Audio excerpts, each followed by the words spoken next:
The Washington, D.C. region has one of the highest rates of youth homelessness in the country.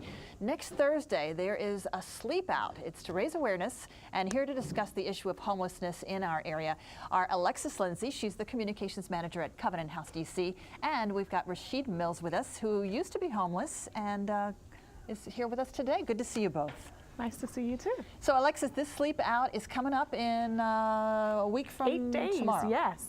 Okay, what exactly happens on a sleep out? So it's a really neat and innovative idea. Executives are going to be taking to the streets in Southeast DC for one night to raise awareness for homeless youth. So they're really going to leave the comforts of their bed for one night and sleep outside on behalf of our wonderful youth. Wow, I'm sure they're hoping for some mild temperatures that night, but we're you looking can't predict. at the forecast, but this is a sacrifice that they're willing to make, and we're so happy about it. And which executives are we talking about? Absolutely. We have 30 as of today that have signed on, and they are raising awareness and raising funds on our behalf for Covenant House, Washington.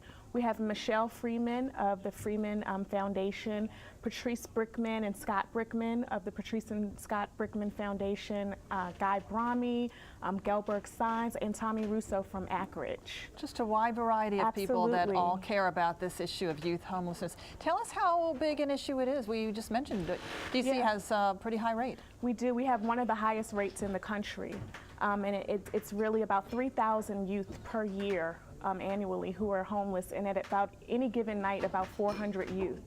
Do we know why DC has such a high rate of youth homelessness? We don't, especially we're in the nation's capital, and so we're looking at some of the risk factors. We're doing, the research, trying to figure out why it is that. And we have a very different population because our youth, we'll see, are going from couch to couch, or going from different kind of non-traditional homeless environments. So your hope then is that people will see these executives sleeping out, and then we'll start to talk about this as an issue? Absolutely. We hope to raise awareness. We've partnered with Walmart and with AT&T and W.C. Smith, really as sponsors, to just raise the awareness and bring light to some of the most courageous young people who don't really have the opportunity to share their stories. I could see this as a great opportunity for using social media to your advantage, absolutely. Because when the executives are sleeping out, they can be tweeting at the same time. Yes. Here I am shivering, in the cold, and this Yeah. is just what it's like for someone who's homeless, and that kind of thing. Absolutely. It's philanthropy in action. We have so many galas and things that we attend, but this is really just showing and proving that this is really something that matters and that these youth really matter. Well, Rashid, I want to get to you because you have such an interesting life story to tell us. You were 19 years old and found yourself homeless. Tell us about it. Well, basically, at 19, I found myself being some sort of a burden, like in some way and form of my family. So it became it became stressful to me, and for me to understand what my parents are going through. Like, I have a lot of brothers and sisters, so I can understand the amount of weight that I'm putting on them. And then as an adult and having my own pride, like, you will have to get out and find your own way, and not having enough support, you will have to find some way to support yourself, and Covenant House did that for me. So how long were you sleeping out in the streets? You just left your family because you felt you were a burden and you went to the streets, and how long were you doing that? It's more like how she said, like sleeping from couch to couch, staying over friends' houses, people that I know. It's like not really having a stable place to stay. You don't have a residence, your name isn't on the lease.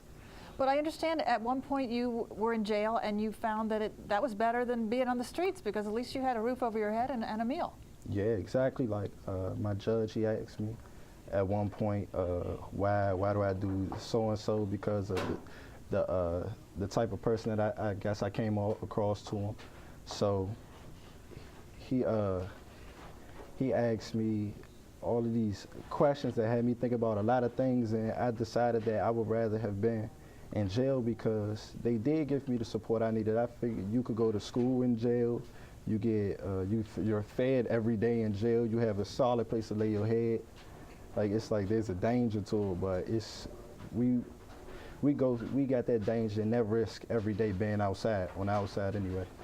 So at what point did you sort of find Covenant House and decide to make a change in your life? Well, a friend of mine recommended Covenant House to me for a GED program. And so as I was going through the GED program, one of my teachers, her name is Miss Perry, asked me why was I missing so many days, and it was because like I couldn't focus on school. I had too many other things stressing me out, like, and it really wasn't as important as my own survival, like going to school. Like it makes you think rationally living like that. So I wasn't thinking about it. So she recommended me to the homeless shelter once I had told her about my situation.